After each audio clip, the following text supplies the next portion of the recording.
Olá pessoal, saudações rubro-negras, começando mais um podcast Confraria Flamengo. Falar hoje de Flamengo 3, Santos 1. O Leonardo Jardim faz algumas alterações na equipe.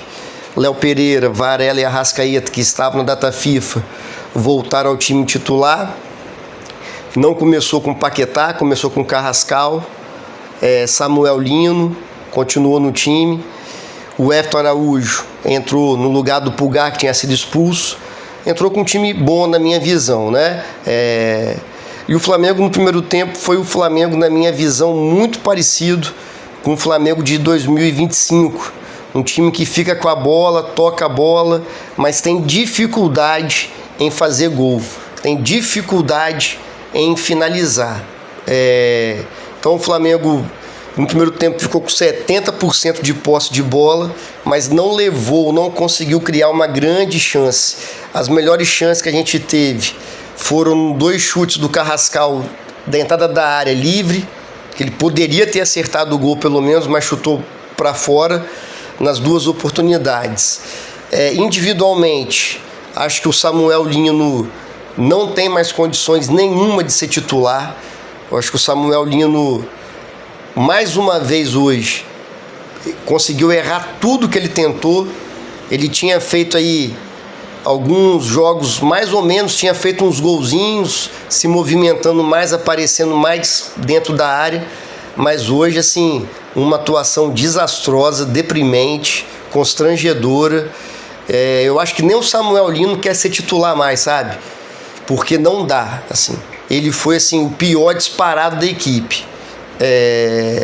Mas mesmo com o Samuel Lino errando tudo, o Flamengo ainda, como eu disse, teve um volume de jogo bom, fez o time do Santos correr, mas não conseguiu criar chance. Porque é uma coisa que eu sempre falo, é a capacidade de execução técnica, é a capacidade técnica que vai fazer o time fazer gol. Seja num passe, seja num drible, num chute de fora da área, num cruzamento preciso.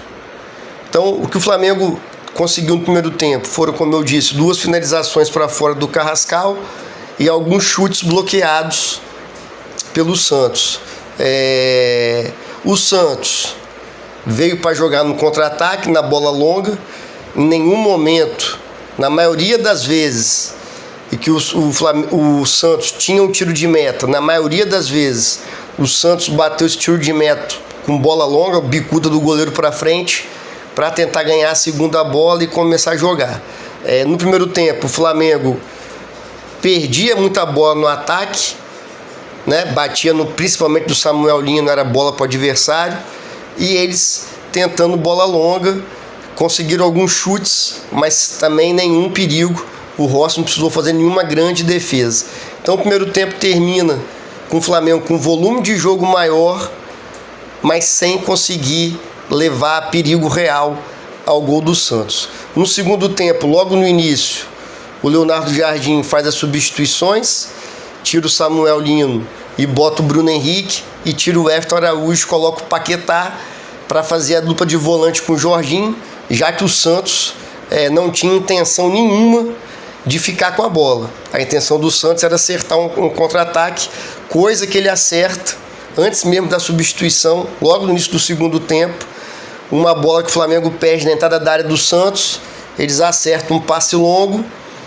O Léo Ortiz, não culpa o Léo Ortiz do gol, sabe? É mérito do jogador do Santos. O Léo Ortiz acompanha ele tira, não dá nem um drible, né? Ele corta para o lado, acerta um belo chute. Só queria falar a capacidade que o Flamengo tem, desde que o mundo é mundo, de tomar esses golaços de jogador que nunca mais vai fazer isso. Ele tomou um golaço do Pita no Bragantino, foi o segundo gol do Pita na temporada, o primeiro gol dele no Brasileirão, um golaço por cobertura, e hoje esse tal do Lautaro aí do Santos, foi o primeiro gol dele no Campeonato Brasileiro, em 10 jogos, ele acerta esse golaço, um belo chute. Eu quero ver se ele vai fazer isso de novo contra algum time. Então, assim, é impressionante como que o Flamengo toma esses gols de jogador até então com nenhum gol no campeonato. Mas só um parêntese. Então o Santos faz 1-0. Ponto positivo que eu achei. Ao tomar o gol, né? O Flamengo não se desespera. Obviamente que a torcida reclamou e tal, mas a torcida também apoiou logo depois do gol. E os jogadores não ficaram nervosos.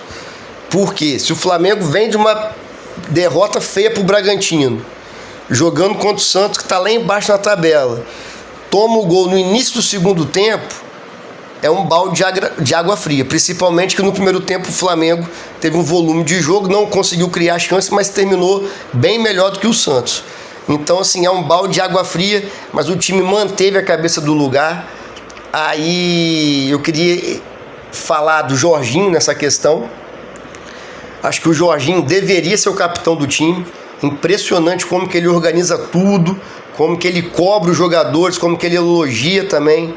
Então, acho que passa muito pela experiência também. O próprio Léo Ortiz, Léo Pereira, o Varela, do inexperiente, né? Souberam lidar bem com essa pressão. O Flamengo, aí após o gol, né? Tem as substituições, como eu disse, entra Bruno Henrique no lugar do Samuel Lino para jogar na ponta esquerda e o Paquetá no lugar do Everton Araújo. O Everton Araújo fez um jogo para mim bom. O problema do Everton Araújo não é nem o passe. Hoje eu consegui perceber bastante isso. O problema do Everton Araújo é o domínio. Ele domina muito mal a bola. Então, no que ele domina mal a bola escapa. Aí ele erra o passe. Porque teve algumas vezes que ele tocou de primeira, ele fez o jogo andar. Sabe, o problema do Everton Araújo quando vem o passe que ele tem que dominar. Aí é difícil para ele. Mas fez um jogo do que se espera do Everton Araújo, é isso. Muita marcação, né, e pouca imaginação. Então o Paquetá entra, o Bruno Henrique entra, qualifica mais o time, né? Espero mesmo que o treinador do Flamengo, Leonardo Jardim, no próximo jogo, comece com o Bruno Henrique de ponta esquerda. Tem mais de um ano que o Bruno Henrique não joga na posição dele. O Bruno Henrique é jogando pelo lado esquerdo. Todo mundo sabe como que o Bruno Henrique joga no Flamengo ali. É onde ele rende melhor, né? Infelizmente, devido a não ter um reserva pro Pedro e tal, hoje mesmo ele jogou um pouco na ponta esquerda, chutou a bola na trave. Aquela bola que ele finaliza na trave, ele tá jogando de ponta esquerda. Só que logo ele teve que ir para centroavante, que o Léo Jardim botou o Plata. Então, assim, acho que todo mundo concorda comigo, não dá mais pro Samuel Lino, não esquece o Samuel Lino e deixa o Bruno Henrique fazer uns 2, 3 jogos de titular, começando jogando pela ponta esquerda, sabe? Ele entrega velocidade, entrega jogada aérea, então acho que ele jogar pior do que o Samuel Lino não vai. Então eu queria deixar isso registrado. E o Flamengo chega ao gol de empate no cruzamento do Varela, que jogou bem hoje, muito bem por sinal, né? Tanto defensivamente quanto ofensivamente. Aquele lance que ele faz a diagonal e corta a finalização do jogador do Santos. Eu acho que o Ayrton Lucas deveria ver aquele lance e entender como que um lateral defende, tá? Mesmo achando que o Ayrton Lucas hoje fez um jogo honesto, não prejudicou em nada, poderia ter atacado mais, mas enfim, só queria deixar também esse parênteses aí.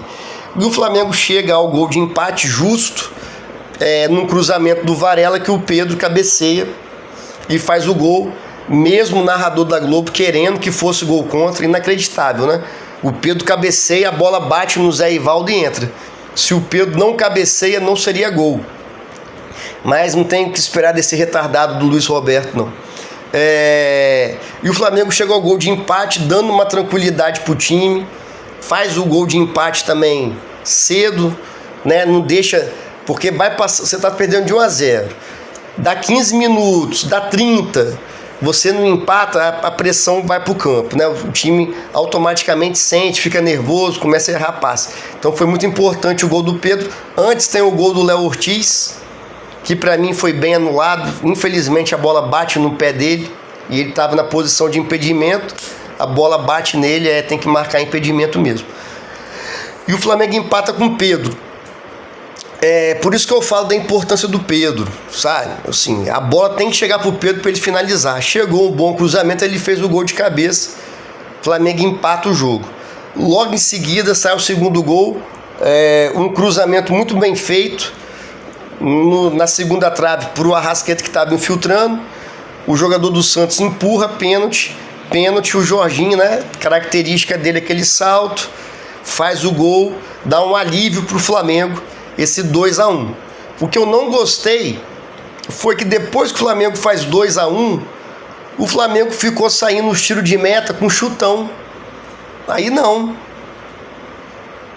Sabe? O Santos não é um time técnico, mas óbvio que o time perdendo saiu mais pro ataque. Aí o Flamengo ficou dando a bola pro Santos. Como é que o Flamengo joga? Tocando a bola. Tiro de meta, quando tá 0-0 o jogo, 0-0 o jogo. Como é que o Flamengo joga? Sai tocando, tentando envolver o adversário. Algumas vezes, é verdade, tenta a bola longa, mas depois de tentar envolver ali a primeira linha de marcação do adversário. Aí eu não achei legal isso.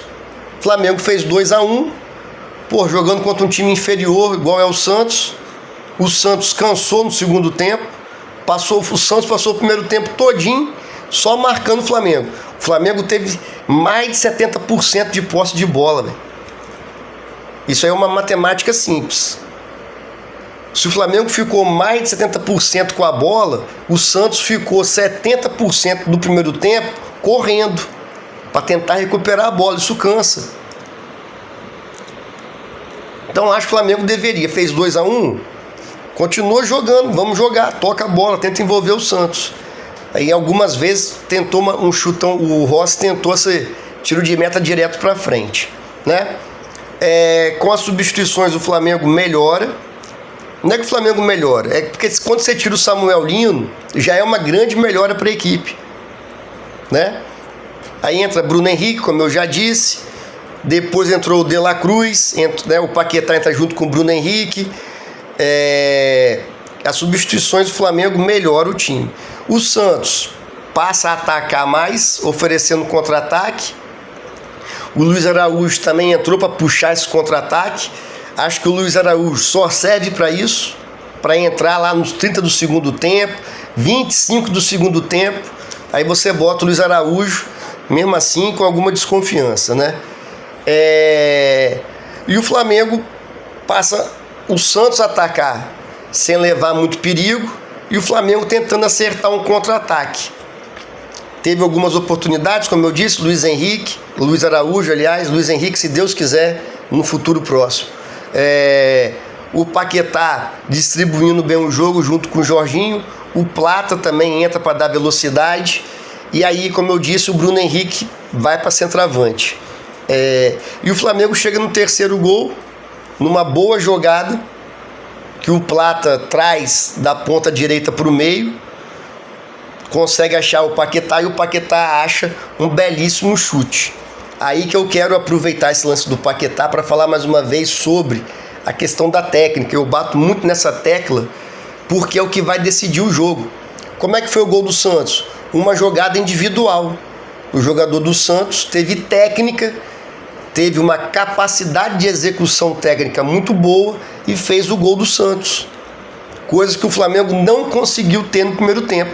Essa execução técnica aliada a uma tomada de decisão correta.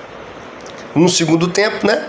Esse lance do Paquetá ilustra isso. Como é que foi o gol do Paquetá? Ele recebeu um passe na entrada da área, chutou de curva sem chance para o goleiro. Então a gente precisa que os jogadores do Flamengo dê esse salto de qualidade. Está faltando. No segundo tempo hoje melhorou a questão técnica. Mas no primeiro tempo a gente ficou com a bola e ninguém resolveu tecnicamente. Então a gente só vai conseguir vencer os jogos, a gente só foi campeão ano passado devido à qualidade técnica. Ano passado, como eu disse no episódio do Bragantino, né, o Arrascaeta foi o grande diferencial técnico. Esse ano a gente precisa que os jogadores voltem a ter essa capacidade técnica de resolver os jogos, principalmente o Arrascaeta. Falando de Arrascaeta, acho que fez um bom jogo hoje, criou algumas oportunidades, tentou algumas finalizações que ele foi bloqueado. Acho que ele vai voltar sim, acho que em breve aí ele vai melhorar esse ritmo de jogo dele e vai voltar a decidir os jogos pra gente. O Carrascal hoje, pra mim também fez um jogo bom, sabe? Poderia ter finalizado melhor as oportunidades que teve, poderia ter caprichado mais um pouquinho no último passe, mas acho que jogou bem. E também acho que o time do Flamengo, pelo que mostrou nos últimos jogos, deveria ter em campo Paquetá e Carrascal, sabe? Jogar o Carrascal para a esquerda, o Paquetá pela direita ou ao contrário, e o Pedro. Tanto Paquetá quanto Carrascal não são pontas de velocidade, porém eles conseguem fazer uma diagonal boa, traz a bola para o meio, associa com o Pedro, é o Jorginho que consegue distribuir o jogo e deixa o corredor, deixa as laterais para os laterais. O Varela já consegue fazer isso muito bem, o Varela. Assim como o Wesley fazia, o Varela eu percebo que vem conseguindo fazer isso. Que é o quê? Conseguir chegar bem na linha de fundo. O Carrascal cortava para dentro e o Varela aproveitava o corredor. Do lado esquerdo também dá para fazer. Vamos supor que o Carrascal que jogue pelo lado esquerdo. Ele vai vir na diagonal, né, que é a característica dele. Um meia ali jogando de falso ponta. Traz aqui para o meio e deixa o corredor para o lateral esquerdo. No caso de hoje, o Ayrton Lucas. Acho que provavelmente no próximo jogo do Brasileirão será o Ayrton Lucas ainda. Então, tanto o Ayrton Lucas quanto o Varela e até mesmo o Alexandro tem essa capacidade de explorar o corredor. Por que eu estou falando isso? No jogo contra o Bragantino, nós tivemos Luiz Araújo e Samuel Lino junto. Não deu nada. Foi um fiasco. Hoje, a grande defasagem técnica foi o Samuel Lino. Então, o Cebolinha, que é impressionante como que machuca, o Cebolinha teve uma fratura na costela, sabe? Pra mim já negocia agora, já falei isso, repito, não precisa mais de Cebolinha jogar. O Samuel Lino não vai passar a jogar bem da noite pro dia, não vai. O Luiz Araújo só serve para isso mesmo. O Flamengo ganhando o jogo, ele entra para tentar botar uma velocidade ali pelo lado. Então nós não temos ponta, a verdade é essa. Ponta de ofício nós não temos. O Bruno Henrique voltando de lesão seria uma aposta minha, como eu já disse, para começar a titular. Dá um ritmo de jogo pro Bruno Henrique na ponta esquerda, que é onde ele joga bem. Mas enfim, voltando de lesão, eu entraria no próximo jogo, que é final de semana que vem. Acho que até um Fla-Flu. Eu entraria com esse time. Pulgar, Jorginho. Na direita, Paquetá. Na esquerda, o Carrascal. Pedro centralizado e dando liberdade para os laterais atacar. Por quê? Você minimiza. Quanto menos pereba, melhor. Sabe? O Carrascal, eu percebo também, quando ele está com jogadores melhor perto dele, o futebol dele rende mais. O Carrascal é um coadjuvante. A gente não pode esperar do Carrascal o protagonismo que o Arrascaeta tem, que o Pedro tem, não vai. Mas ele jogando junto com o Arrascaeta, junto com o Pedro, junto com o Paquetá, o futebol dele rende mais. E eu acho uma burrice insistir com Samuel Lino e Luiz Araújo de titular. Cebolinha, graças a Deus, né, tá machucado, acho que chega. Eu tava vendo hoje o histórico de lesões do Cebolinha. É impressionante como que machuca e não vem rendendo nada e falou que quer sair, tchau. Então deixa o Samuel Lino. Eu acho que o Flamengo agora tá na hora de ter um time titular, sabe? A gente já tem um time titular que é Varela, os dois zagueiros e o Alexandre na esquerda, né? Tá se recuperando de uma lesão muscular que não foi grave, mas tá lesionado no momento, mas ele é o titular. Os dois volantes, todo mundo sabe quem é, Pulgar e Jorginho. O problema, e o Pedro de centroavante. O nosso problema é essa beirada nossa. Não acertou ninguém ali. Desde o ano passado que não vai. Então, eu entraria com esses dois, como eu disse, e deixa jogar Paquetá e Carrascal pelo lado, Pedro e tal. Entendeu? Porque eu acho que vai dar certo. É menos jogador ruim. Aí o time vai dar liga. Só que se ficar também toda hora mexendo no time titular, certo? O time não pega o entrosamento. E na minha visão, pelo que eu observei do jogo hoje, mesmo o Paquetá fazendo outra função, né, jogando de volante e tal, eu acho que ele cabe no time desse lado direito, o Carrascal do lado esquerdo. Acho que nesse momento é o que a gente tem de melhor para começar jogando, certo? Tô aqui gravando, o Palmeiras ganhou do Bahia. O Bahia jogou melhor do que o Palmeiras e o Palmeiras faz um gol totalmente irregular, né? Vocês vão ver aí, quem não viu, o zagueiro do Corinthians, do Palmeiras empurra lá, no lance claro, e o VAR nem chamou. Mas enfim, acho que o Flamengo não pode deixar o Palmeiras abrir mais do que esses 5 pontos que o Palmeiras está na frente. O Flamengo está 8, né? Mas o Flamengo tem um jogo a menos contra o Mirassol no Maracanã. Não é possível que vai perder ponto. Então, que uma hora esse Palmeiras vai cair, vai perder ponto, como foi ano passado, e o Flamengo também não pode mais perder ponto. O Flamengo, acho que nesse início de campeonato já perdeu ponto demais, que não era para perder. Então agora é hora de focar e concentrar. E o Leonardo Jardim conseguir achar que, na minha visão, é esse time que eu acabei de falar, que é o melhor que o Flamengo tem no momento. Valeu, pessoal. Saudações rubro-negras, abraço e até a próxima.